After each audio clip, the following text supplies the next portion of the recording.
can I have in the chat? Let's start by welcoming everybody in the chat, shall we? If you want to just put into the chat where you're from, just town, and Bob from Australia. My goodness, Bob, it's early morning where you are, 4:30 a.m. Johannesburg, South Africa. Emerson Bobble, London, Gordons Bay, South Africa, Johannesburg, South Africa, Potchefstroom, USA, Gerald Osborne, and Lodinium, USA, South Africa. So we're quite wider field at the moment. Yeah, when we did the original, just a quick thing on stats here. When we did the original GetaQuid thing in December 2020, only about 60% of the actual members came from South Africa. But it looks like the actual greater majority of Bitcoin investors in MTI were outside of South African borders. And I'm taking Namibia and Zimbabwe and places like that as part of that as well. But the analysis was there was a substantial amount of people from overseas as well.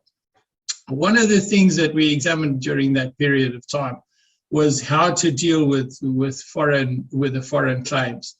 And the system that we've put together now, which is where we have a legal team in the form of Ian Ellis and whoever else we need to get into that, being led by Ian, will mean that it doesn't matter where you are in the world, your claim is in South Africa against a company in South Africa.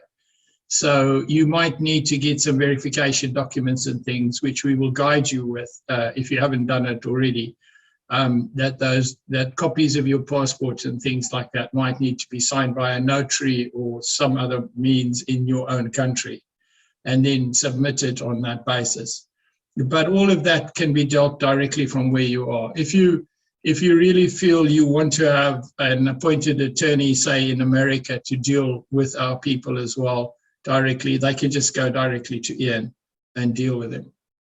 What I want to do tonight, my agenda tonight, is to discuss this whole process a little bit more around my heading for this evening's discussion was that we talk about why a class action, why have we got a better chance with a class action, and why should we all be in a class action.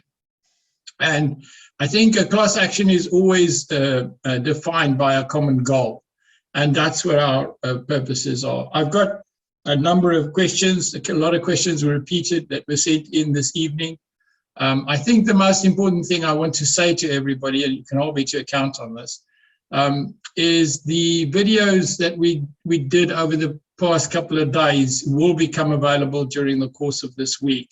And we will try and post them as quickly as we can to get them up so that everybody can watch the videos as well. And so that in Australia, at least you can wake up with your morning coffee and watch the video of the previous night or so on, because I know it's extremely difficult.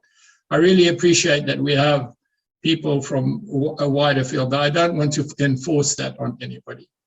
We still have to make certain decisions about this, but I think what we might do is we will obviously inform you the moment these videos are up as such. In future, however, there are videos are going to be produced. Information videos will be produced for members only. It'll be in the members only area as well. So the members themselves will be able to watch those videos, and all the videos that have been produced over the period of time, even the early ones with the liquidation and stuff, will become available on the apps, which will be on the phone apps, which we discussed last night as well. Okay, so I want to say welcome to you all, please. I don't know if it's a good thing or a bad thing you're on this call. And the one thing is that we've all been caught with our pants around our knees because of the MTI saga and the way it's going at the moment. But the other thing is that we can talk to each other and we can form a team to take care of this nonsense. So without much further ado, Ian, do you want to say a quick word before we kick off? Yeah. Hi, Chris. How are you? Hi, Ian. Good evening. Good evening to everybody. Is with tonight with the anticipation, obviously, of looking at plans of action going forward. Our whole thing is going to be also what are the benefits of the class action? How is the class action going to work?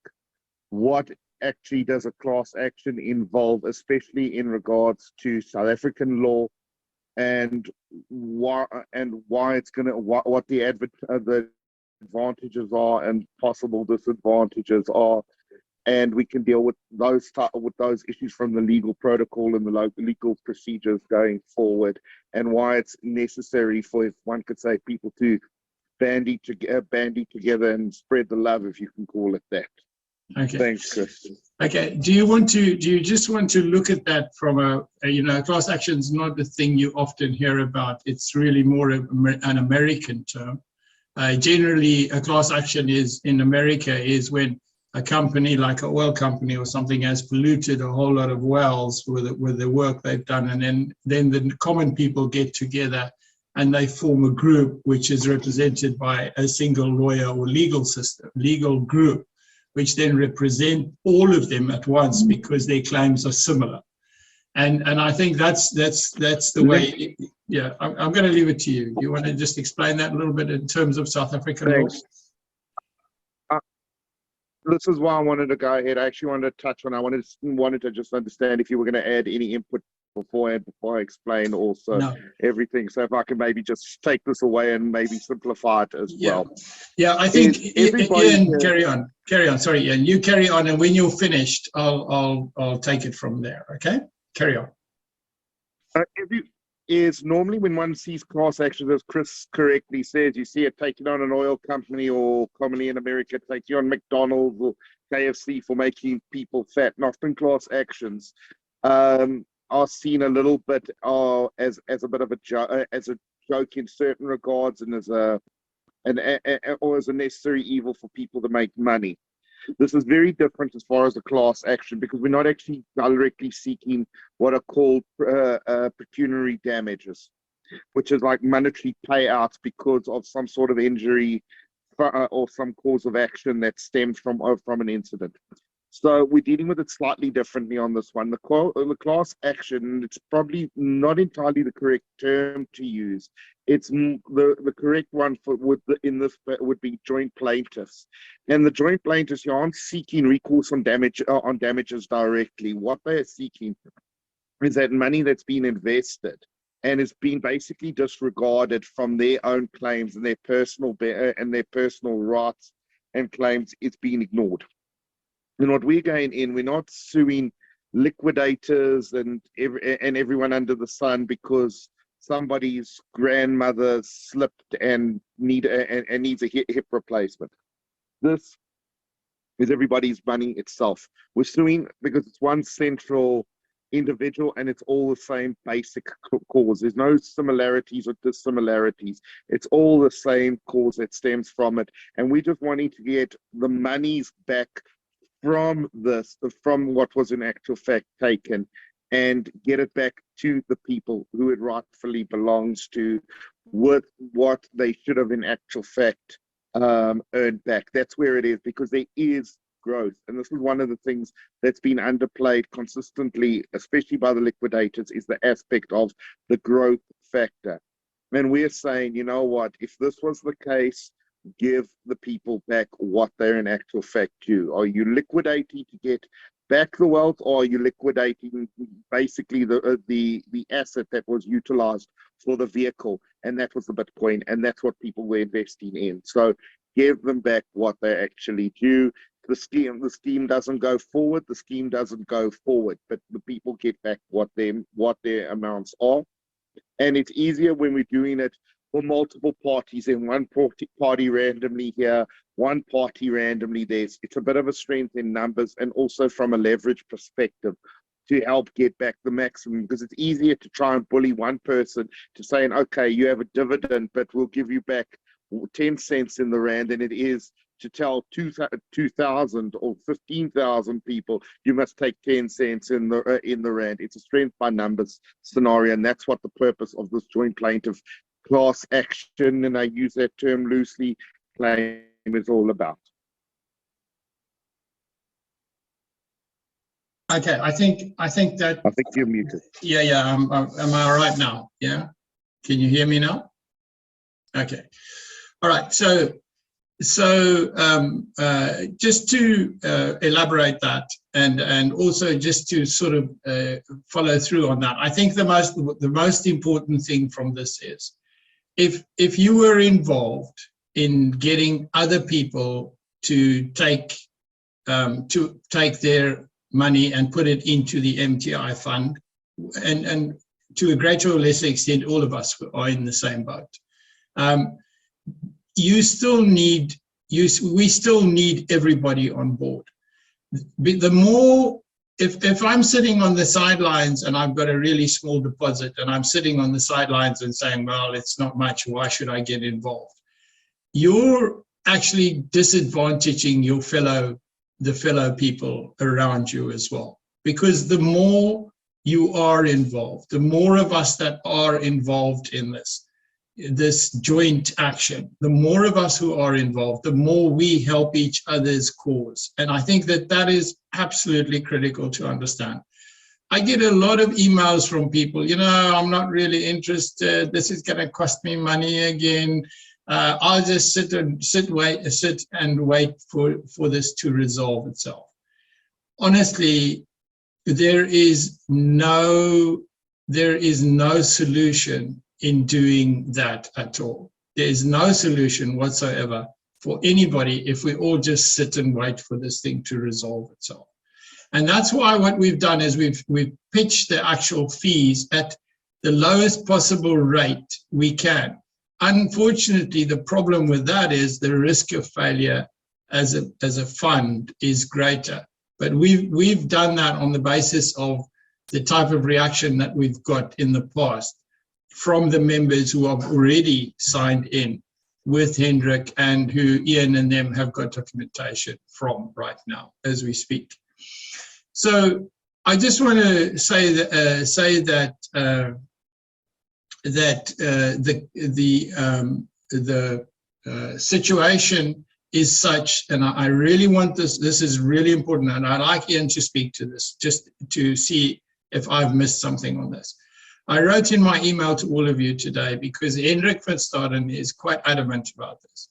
He says that if this thing is declared a Ponzi, if this MTI scheme is declared a Ponzi, right, then we are going to be in a situation where it's probably nigh on impossible that anybody will be paid out. The only people who will gain on that are the liquidators, because their fees are not at risk, is the liquidators and the solicitors on their side, and all the people that they are involved in one way or the other and that are taking and putting their hands out on this.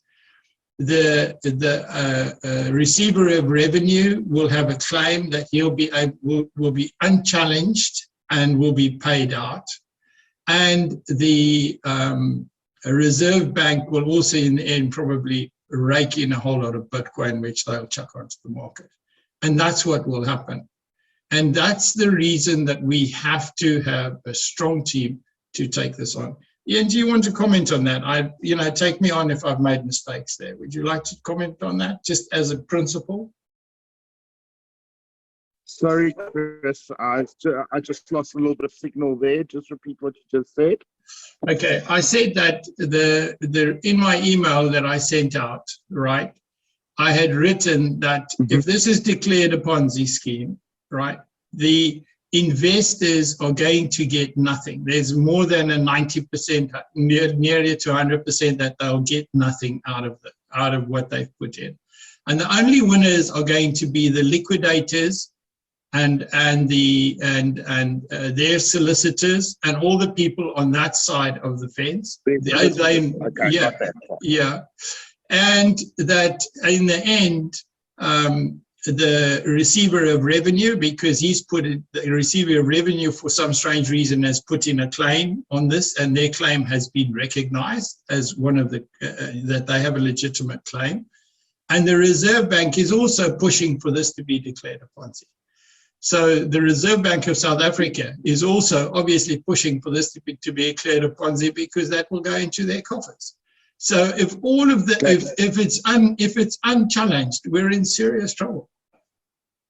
Let me put it to you this way: it's not even a 90%. If it's declared a Ponzi scheme, no one else benefits but the exception of the liquidator as well as the state, because basically, as an illegal activity, any proceeds stemming from it become unlawful proceeds. But in the recovery of those proceeds, they almost, the liquidators, because there's a claim by the receiver, almost become collection agents de facto for the state. So they don't get penalized. They get a fee out of it. They will get paid whatever it is that they do from the proceeds. They in turn will pay their solicitors for that.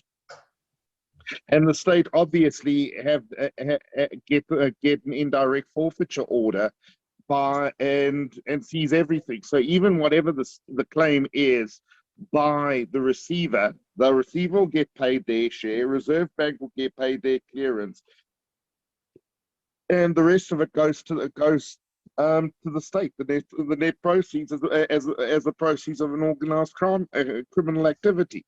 So no one will end up getting, and the investors, there's no creditor even recognized. They're not even deemed as creditors anymore. They're deemed as collection agents and procurers of illegal funding. Okay, so it's accurate to say that we have to form. If we form a sufficiently strong voice by joining together in this, we can stop this happening, because we'll have the legal representation to be able to do it, and that is the whole object of what we're trying to do. Is that a good summation? Everything is about intervening and stopping that, because the minute that happens,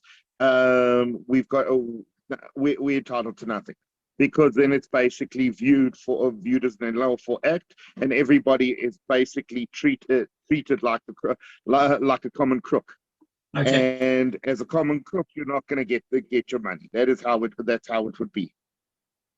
Okay, and then the other thing here that I think is important also to realize, that those people that had promoted this scheme, the main promoters, are also going to be liable to repay everything that they actually gained out of the scheme. So that collection can then carry on in terms of recovering the funds for the state. Am I correct? You know what the problem is? It's like innocent parties who thought that they're introducing people for the sake of helping them with an investment. That becomes incidental. This was an unlawful scheme, so you're looked at almost as a promoter. Whether they go after the people, that's where I do slightly disagree with you. There's that open chance. Whether they actually go after the people is debatable. But what it does is it opens, anybody was promoting the scheme openly and publicly to scrutiny. And if that person has got a problem, then you know what? Then you could end up with an issue. Okay. All right. Okay. So I think we can leave that there now. So I think that what we wanted to establish is, and I'm reiterating this so that everybody can understand it. We need to be a little bit patient. There are a lot of people who don't understand the legal position of this, and I see some people are complaining about that. So what I want to say to everybody is, please understand that what we are trying to do is necessary, and it's the only real way we can have a success. And the reason for that is because if you as an individual go to your lawyer down the street to represent you, he doesn't know the case, and it will not cost you what it's going to cost you substantially more than what we are going to be charging for this collective action. I think that's really important for everybody to also understand. Yes, it's painful to pay, even if it is small amounts, but in the end, that is the only opportunity there is for all of us. And it is, I feel it's almost like an obligation for me and for all of us to help support and get this thing through for the people who don't have the means to be able to get their funds returned to them. Okay. Is there, I'm just going to ask anybody if that is clear. Yeah, I'm going to ask if anybody wants us to reiterate on any one of those points.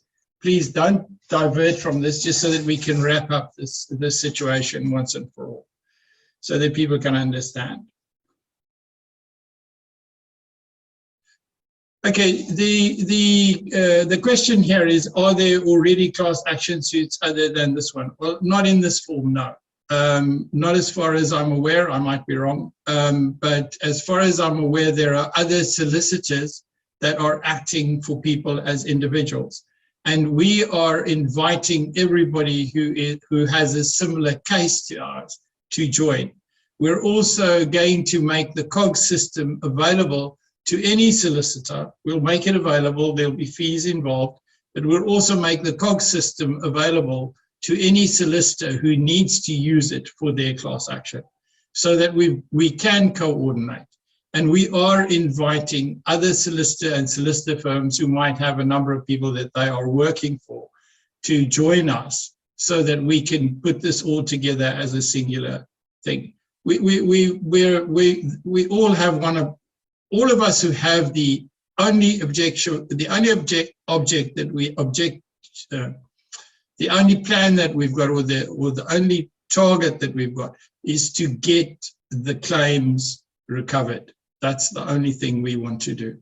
Okay? All right. Okay. All right. So I'm just going to run through quickly what happens and show you. I'm going to share my screen with you just briefly so you can have a look at it, and we'll put a video out on this as well. So just give me a second. I just want to set that up. I'm going to show you how to do your submission.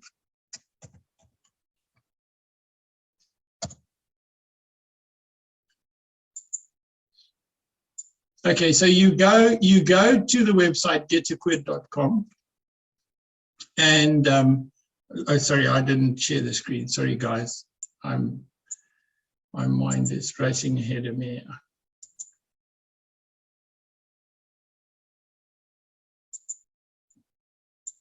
Okay, so there we are.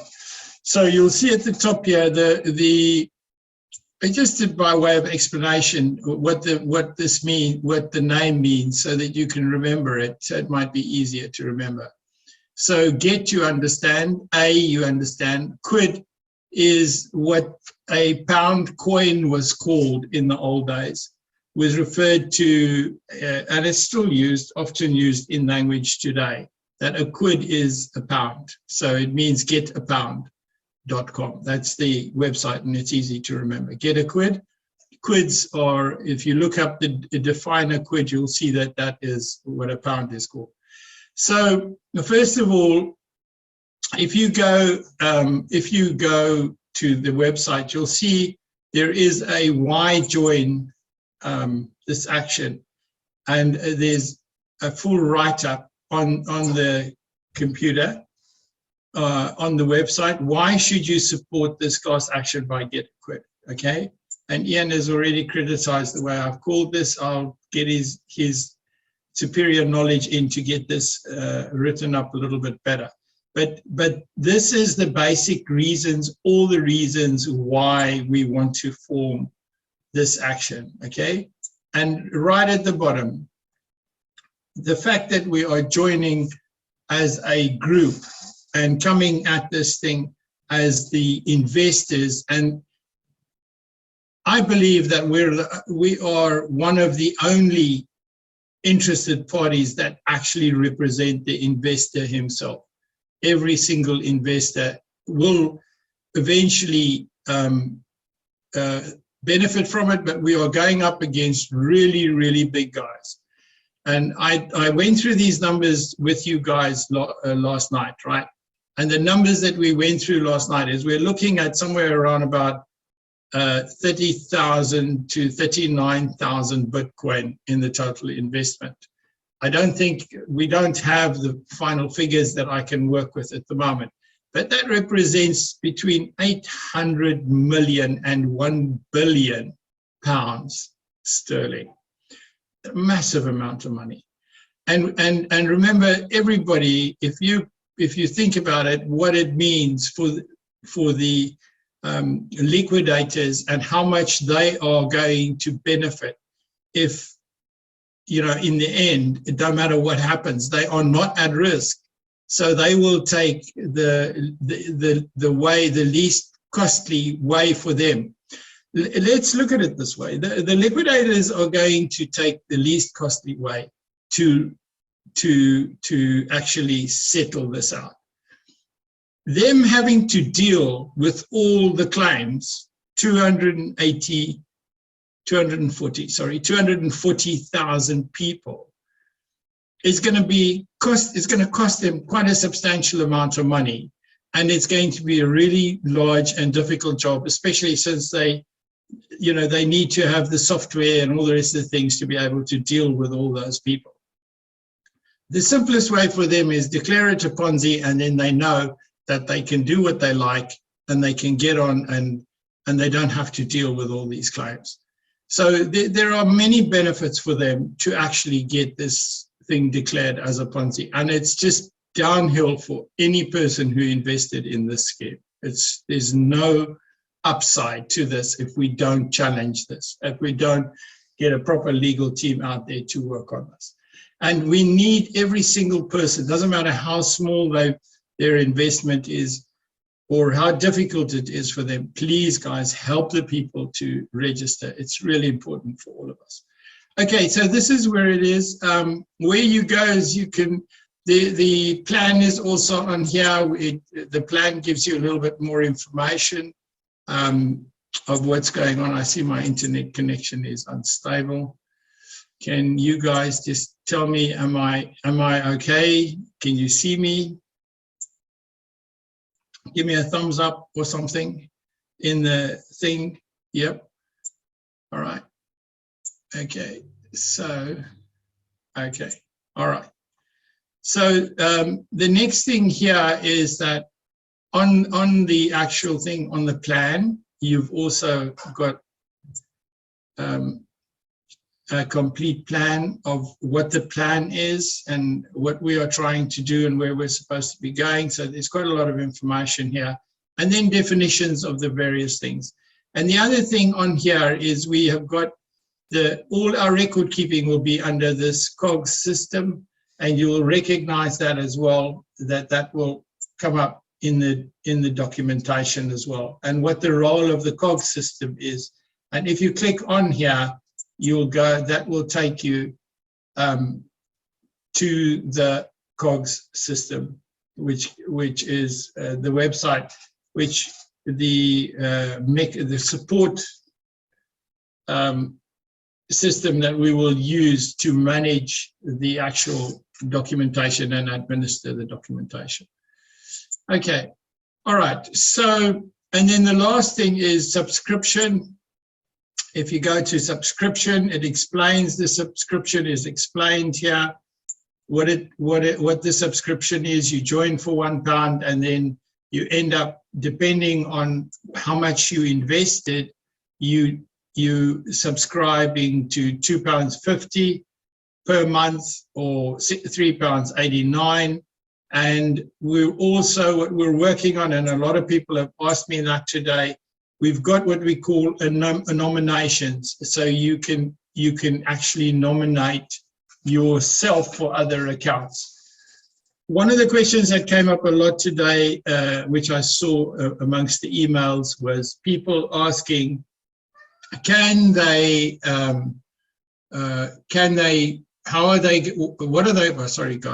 what are they going to do with the extra accounts? Because somebody opened up an account for their grandmother or their grandfather, or for one of their children and also invested in that. Well, we have to have a separate account for each and every incidence of the MTI ID. So if you created an account which created an MTI identification number, that has to be dealt with and signed up separately for recovery.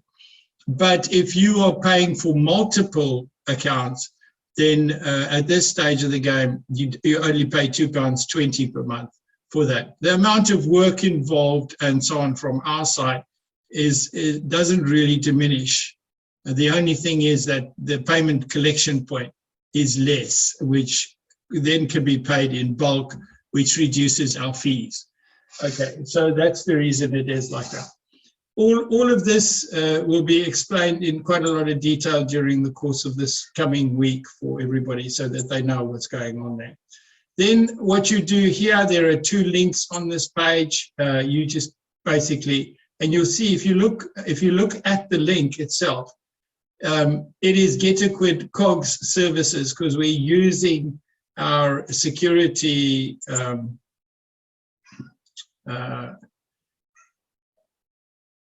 our secure servers for this work. And basically what you would do, normally what you would do is you would order your sign up fee, and then obviously that starts the whole process. Please remember, we need a unique identifying number for you. Now, this is what we want. In the ideal world, this should be your MTI ID number that you put in here. That's what it should be. And you put in your MTI ID number, and then you can continue. And what you'll see is you'll have a basket, and you can check out now against that MTI ID number has been included. If you've got other if you have a further prescription you want to set up as well, you can go and set up an additional prescription for your account or for another account, and you can add that to your basket, and then that will go into your basket, and then you put the MTI number for that account in there, and you continue, and then from there you've now got what you've signed up for, and then you can check out from that point. So I'm just going to stop sharing for now. That's the process, and that's the introduction to the website. Is there any other questions around that at the moment? The typical questions, I'm just going to go over the typical questions we've had. The one was, if I'm in Brazil, whatever, where I am, how do I do this? You do it exactly the same as anybody else. I believe that our payment gateway takes the payments and converts from any currency. The other thing too is that if you make a mistake, please just we'll put up a finance so that you can just contact accounts and ask accounts to help you reset or to make changes. Guys, we are not going to, you're not tying yourself into months and months of paying here. Obviously it is going to take months, a couple of months or up to a year or more to get this resolved. I doubt if we'll get it done in a year's time. But if we all band together and we give these people direction, and we can work with the liquidators. Already today we've had a letter from the liquidators since we've started the action. There's certain things they've got problems with, but we'll be answering that, and also, as in the past, I worked a lot with the liquidators. So it's a question of finding what's the best solution for our investors. Okay. So is there anything there, Yolanda, you think we need to deal with at this stage? Or Anton, anything you'd like to say? Anton, I see you've got your microphone off. Do you want to come in there? Hi, Chris. Just a question that I've noticed here, and I think Ian might be able to answer it. If the members sign up with GetaQuid now, is their old claim form still legit? Or do they do new claims with GetaQuid, with the new dates and whatever?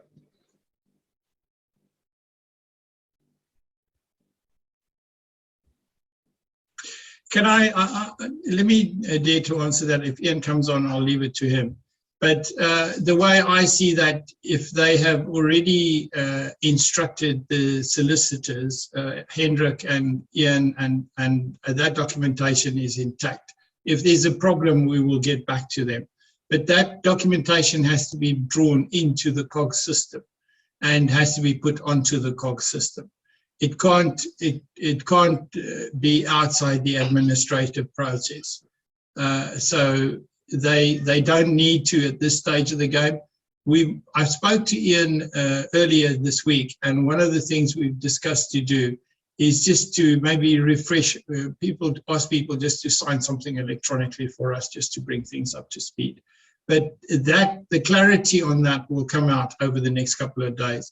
I've asked Yolanda to make notes of these things, and we will discuss that at board level, and then with the legal team for us to make a decision on that. Okay, Anton? So does that clarify that muddy water a little bit? Ian, do you want to come in now? Maybe. Yeah, maybe I can assist on this one. Basically, if you've submitted a claim, it's still valid. But the thing is, to go ahead, there's one thing about it being a validly submitted claim and submitting via the COG system for us to show that we are actually representing you in this matter. It doesn't invalidate your claim by any means, and it's not duplication of your claim. But by signing and submitting off to the COG system gives us an ideal record of who is in actual fact submitting, so that the liquidators can't turn around and say, oh, we didn't know this person existed, and try and block any claims that they try and spoke directly about what time parameters are that they pretend they didn't actually get. So in short and sweet, it's not that you're going to be submitting a claim twice, you're submitting it, it's a single submission, but it's basically from a record keeping that we're reiterating that we are now holding the power of attorney and assisting in the ventilation for that claim. I think if that goes ahead and assists properly. Anton, thank you, Ian. That's thorough. Okay, so sorry. I just want to. Sorry, Chris. You can answer that when you at your leisure. But I have a question. They want to know: is there evidence that it is not a Ponzi scheme? I think that is key. A key question. Maybe I'm the one who probably best to go ahead and elaborate. For a Ponzi scheme, there needs to be certain definitions that have got to be made, especially in relation to growth and whether or not there was an investment and continuous trade. If there's no Ponzi scheme, then if it's a Ponzi scheme, then it shows it wasn't actually a trade. It was somebody, basically a pyramid scheme where one person got paid specifically and took in the funds and used it all entirely to go ahead and float their own boat with payments to investors to create more and further investment. If there's a continuous trade, even if there's a trade that results in a loss, it is not a Ponzi scheme, but an investment. And when it's a Ponzi scheme, it's illegal. Any other trade-based investment, even if it's a loss, it's still a trade-based and a legitimate, and can be deemed as a legitimate investment, and people can claim get their money out of liquidation. If it's a Ponzi scheme, it's unlawful. You cannot get your money back. I think that's a summary of how to explain it.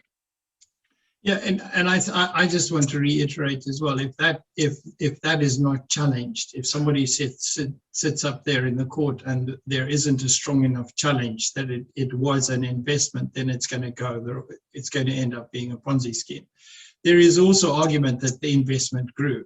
Okay, and so by the nature of what the investment is, it is a growing investment. It's not It's not a static finance instrument. Okay. All right. So the legal argument needs to be made to protect the investors. And if we don't support the legal team to be able to make that argument, then we're in trouble.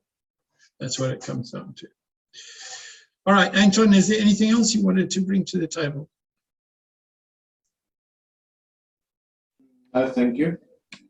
Okay. Can we maybe just give the correct dates, because I see a lot of people asking about the dates, the next meetings, the next court case, when it will be declared a Ponzi or not. Okay.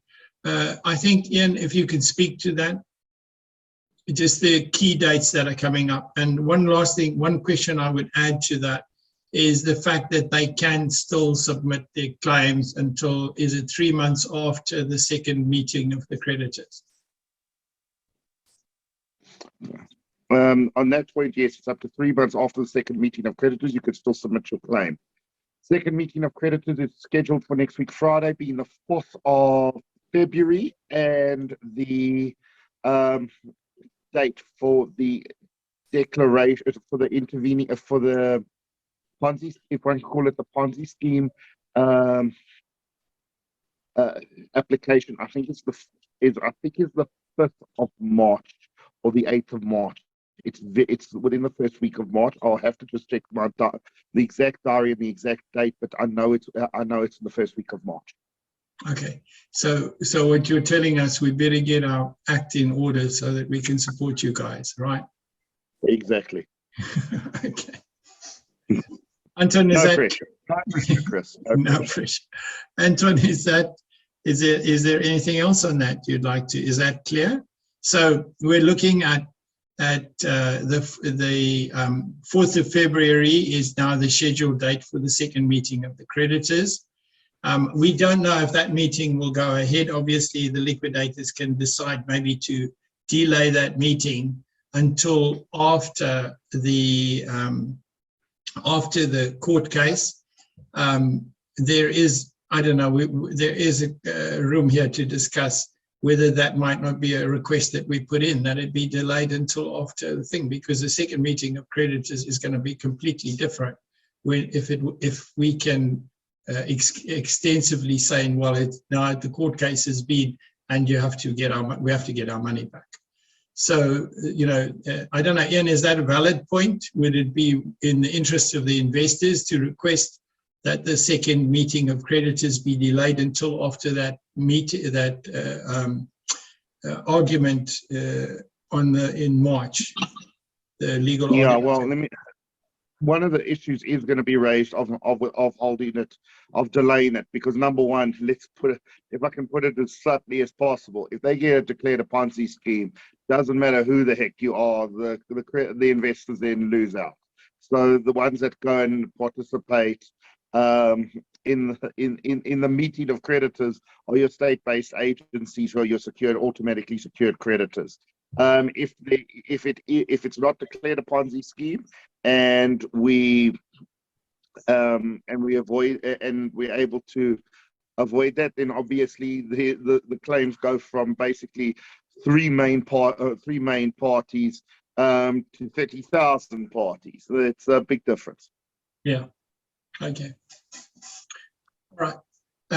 Anton, anything else there that you'd like to discuss? No, there's nothing from my side. Okay. All right, guys, I just want to, there's a lot of people are saying, I'll take you back to history just a little bit. When we originally set up GetaQuid, we had a team which included Henry Honeyball and various other people. And they set up a Telegram group at that stage and various WhatsApp groups as well. Basically, when I withdrew from the process, when the provisional liquidators had been appointed, I also withdrew from those things, from those social media platforms, because there are so many trolls there that I just waste your time and just lie about everything. I always tell people I found out things about myself I didn't know, and I am a bad person, but I wasn't quite sure I was that bad. Anyway, the main thing at the moment is where I'm still having a debate with the team about opening up the social media. I'm inclined to think that the app that we've got, the COGS app for the members, is going to be a sufficient platform for them to interact with us directly. And then we don't need to use the social media because the app is fully social media friendly anyway. So this discussion will be finalized, and we will make a declaration about that by about Wednesday. Just some more things on dates. Tomorrow night, this is really important for everybody. Tomorrow night, Hendrik is going to come out guns blazing. Again, he's very upset about certain actions that have been taken by the liquidators. There's a lot of things he's got on his heart about various people who are trying to promote this Ponzi scheme and doing everything they can on social media to destroy the investors' confidence of getting their funds back. Guys, none of us, nobody here can give you an absolute in a court of law. But if you don't grab your documents and go to that court case, you've lost it. It's as simple as that, because there's only one person's voice is going to be heard. And that's what this is about. And the best thing we can do is everybody who's against the Ponzi scheme should join forces with us and get into a discussion with Ian Ellis and Hendrik as well, and with GetaQuid as well. And we must work out how we tackle this thing together. I don't care who you are. We only have one interest, and that interest and objective is to make sure that our investors get their money back, that the investors get their money back. I wish you guys could read some of the stories I have to read about people who have literally, their lives have been destroyed by this MTI thing. It's some of the saddest stories under the sun, and it's terrible. It really is terrible. And they've got hope, but no hope, because the way the social media people out there are just completely indifferent to what they say about people. And that's one of the reasons I don't know why you want the Telegram group. Honestly, it was the last time I was there, and what I see of these Telegram groups, and we will reveal some of the things that are going on that just do not make sense at the moment, that are going on the Telegram groups. A lot of those people who are running those groups are actually supporting this whole thing be called a Ponzi. So why are you doing that when you're going to be disadvantaging every single investor out there? Damn it, guys, wake up. Have you got my message? Okay, sorry. Anton, do you think they've got my message? Okay. Oh, well, Chris, I'm a normal, ordinary person that also invested in MTI, and I did this with how can I mention it? I've lost money in MTI. I would like to have my money back, or Bitcoin, whatever you can say. Since the start, I've been walking a straight road with Hendrik. He's been truthful to me. He gave me the options side by side, positive, negatives, or everything. And yeah, you won't believe what's been said about me all over. Yeah, yeah. So, it's because you're standing up, Anton. You're standing up against these big guys. That's the reason. They will dig out all sorts of nonsense about all of us, and that's the way it is. I mean, I even when I went against the banks in 1994, terrible. The people, money can be really horrible to people. Okay, I just want to, I'm going to move on. Yolanda, are there any specific questions you want me? I just prepared a little bit of stuff which was repeated on emails that were sent in over the last couple of days. Just want to deal with that stuff as well. Is there any? Yes, yeah. There's a person who asked, they want to know how many people were involved, who they were, and how many each have invested in MTI. But obviously, all of the investors will not necessarily register with GetaQuid. So GetaQuid will only have information on the people who registered with GetaQuid, and then obviously due to POPI Act and GDPR and privacy policy and whatnot, their information will not be displayed to anyone, but we will have we will be able to determine the amount in total that had been invested by the group, as well as the number of people who have signed up. But obviously you will say, 17,000 has signed up, but you will not disclose their names. And you can say, this is the total number of Bitcoin invested by the 17,000, but again, you will not disclose their names. But what will happen is GetaQuid will be very transparent on the way the funds are being used. So they won't, and because GetaQuid is a company limited by guarantee, it's a company registered in the UK, you may not make a profit from the company. You may not distribute the profit, which means whatever is generated in the company itself, it needs to be transparent. It will be, you have to submit your accounts to the UK government. It is there is no scope for fraud, and GetaQuid will be transparent to the people who have signed up with GetaQuid. So you will be able to scrutinize every penny that is being spent. Okay, just so if you can add something else as well, if. Yeah, I think that's really important, and that's why we set it up this way, is that. And the other thing too is, let us say we get to the end of this and there is £100,000 or £200,000 available, then we'll just ask the members, do you want to be repaid in accordance with your membership, or do you want us to donate this to a charity? I mean, we will give the members the opportunity to decide when we close up the accounts of GetaQuid. So when on submission of the final accounts, we'll wrap it up, and there mustn't be any excess funds. It's not allowed to be a profit. So we'll look at what will be the best solution at that stage of the game. I just want to step off that. Is there any other comments on that? Anton, do you want to make any comments on that? We're still waiting for nominations. If people can, maybe we'll set up an email address for Anton, and then we need nominations for the board. So we'll ask for nominations for the board. Anton? No, I'm happy. In the week we had when we were on a Zoom, you mentioned there will be solicitors like in US, Australia, UK. Yeah. Whoever we decide on the solicitor, maybe we can get them on the board. Yeah.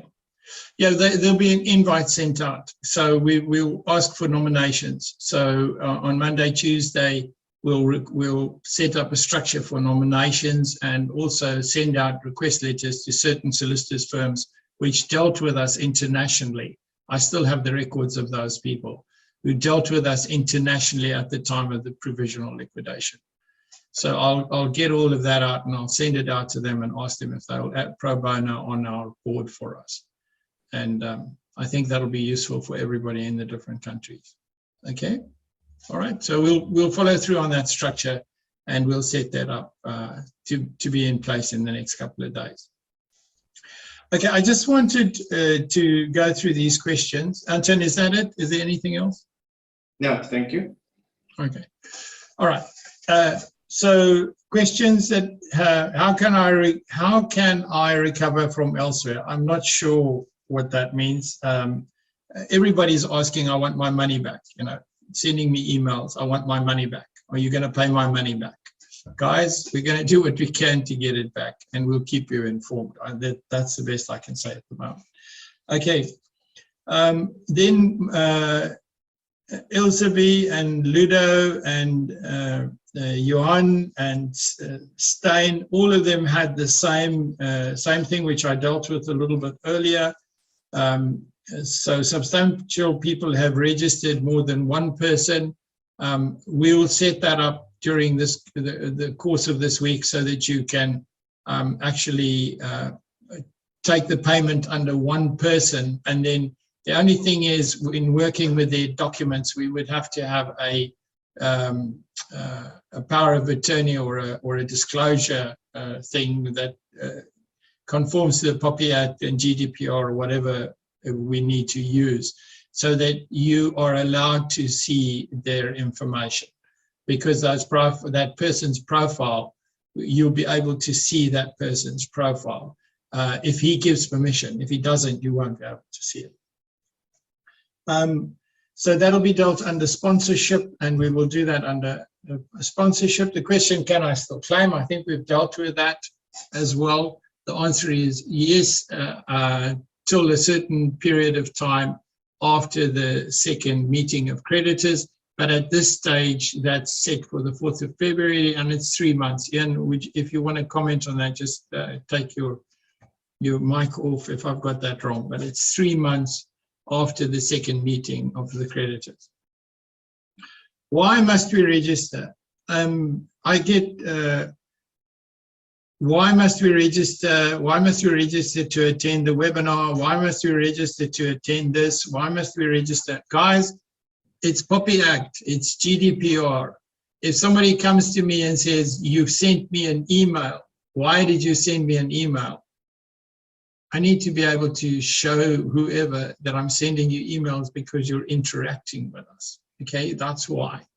And I've had a couple of people who said, whoa, I have now deleted, I've unsubscribed from your general emails because I didn't know what it was about. Well, there are a lot of people who are in that boat as well. I think we've got quite a few people who've unsubscribed and now coming back and saying, how do I get my name off that? We will create, we've got to create something for that. We haven't got it. So we've got to create an unsubscribe. But what you can do is go to the contact page on the last page of the website. You can go to the last page of the website, and on there's a contact. If you just say, please resubscribe me, and then we will go and take you off the unsubscribe list. Because if you're on the unsubscribe list, you are blocked. That unsubscribe list will not let us send through the bulk email system any emails to you, and I prefer it that way. I'd rather have have a situation where we have to go back and resubscribe you. But if you've got problems with that, just contact us through the contact form, and we will take you off the unsubscribe list. And then if you want to go back on it, you just go back on it again, no problem at all. Okay, and then I don't know why people ask me, has Sherry and Clinton signed up for this class action by GetaQuid?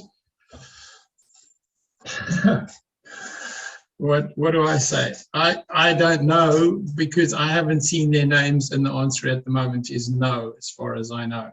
And if they do, I'll let everybody know, and then we'll decide whether they should be here or not. I'll leave that to Ian and the answer is no, not as far as I know. Then I registered but not get confirmation. Please go check your spam. You can just type into your spam COGS, C-O-G-S, or GetaQuid, and if it's in your spam, the emails will come up. We send out 3 or 4 emails when you sign up, and that you should have received those emails which tell you about the structure of what we're busy about and gives you certain links and things. If you didn't receive them, then please let us know so that we can follow through on that. It might also be an unsubscription problem, that you might have unsubscribed, because that can also cause a problem why you're not receiving our emails. So that could be, it could be that. And then will I get my money back? I'm going to be honest, I really hope so. We are going to work as hard as we can for everybody to get their money back. And then that was unsubscribed accidentally, and another couple of those. There is a current process of liquidation, and now the Steinbach has been found. What would be the following steps in recovering what we have lost? Steinbach is actually immaterial. The only thing is that he's going to, if he gets extradited into South Africa, and he can and they can get the rest of the Bitcoin wallets out of him, or he gives them back to the liquidators, it'll just increase the pot they've already laid their hands on. It's not, at the moment, the repayment is not really about, the repayment currently is not about Steinberg, because a lot of the liquidators we already, well, when we started the liquidation, provisional liquidation, we already had forensic evidence of where these Bitcoin were, a lot of the Bitcoin. And when the liquidation actually was actioned, the liquidators went and recovered a lot of the Bitcoin. So the only difference Steinberg could make to this whole process is he could shed more light on how much trading he did and various other things. And that is also challengeable at the end of the day. But that is the one thing. The other thing too is he could bring more into the pot. There is already a very large sum, and we haven't been able to get the exact figures of how much of this has been recovered at this stage. Ian, I don't know, do you want to comment on that question? Yeah, I'm here. Yes. So, okay. So the question, Ian, at the moment is, what difference would it make? What difference would it make if Steinberg was brought to South Africa? Would the people get their money back? And I'm basically saying the only difference it will make is the pot size will increase as a result of whatever he might disclose or whatever they might get back from him. But it won't, at the moment, there is already very large pot of the asset which has been recovered already, and the liquidators have access to it. Is that correct? Yeah, what might end up happening is, if Steinberg is here, one can call an inquiry and actually have him in the box to find out exactly if there's any further assets. So it might strengthen the pot from that way of what actually took place. Similar to what one's heard in other of those high-profiled also government tender schemes gone wrong. So it's what's called a liquidation, an insolvency inquiry. So it will just help get maybe a few extra details, and maybe that will also uncover some more to the pot, but it's not going to make any significant difference. It won't dilute the pot, and it won't make it smaller. What is in there is actually in there already, and it's already substantial enough if one can go ahead and say. And from most of people's understanding, it is substantially enough to go ahead and cover what claims may be arising. Okay, thank you, Ian. Okay, that's it. That's my story. Yolanda, any pressing questions we need to deal with at this stage? No, but except for a few people have said they cannot find the claim form on the website. But I think that needs to be the links need to be made clear to where to find the specific things. Yeah, no, guys, the website, our website is, at this stage, we are collecting your votes and asking you to come through onto our system. The complete set of forms that are going to be necessary for claims and all the rest of that, we will deal with that with you as a client. So you'll be transferred onto the COG system, so we can deal with it as a client. So we can deal with you as a client of this class action that we're busy with at the moment. Anything else, Yolanda?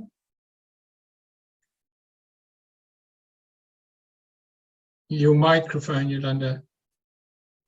No, not really. There's a lot of questions, but I think if that needs to be dealt with, I think that the majority of questions have been dealt with at this moment. Okay. All right. Thank you, everybody. Tomorrow evening, don't forget, tomorrow evening, Tomorrow evening, Henrik is going to be back on as well. He's already been chomping at the bit today, telling me what he wants to talk about tomorrow evening. So we'll be at the same time, in the same place, same link tomorrow evening, so that you guys can just keep that link, and Monday evening as well. And then on Monday, we'll decide what we're going to do over the next couple of days. We might just move it to a Wednesday meeting. I'd like to get your guys' feelings about it to see if we've covered this enough and if there's anything specific you need. Okay. Okay. Thank you so much. Yes, unity is strength, and all the rest of that. We're going to win this. We are going to win this. Never ever give up. I'll show you the picture tomorrow. Never ever give up. We're not going to give up, guys. We don't give up. We're not going to give up. There are too many people that are hurting too much on this. Okay, I honestly, God must spare me and hold this together so we can make this happen. Thank you very much for your attendance tonight and your patience with us. Good night, guys. Thank you so much.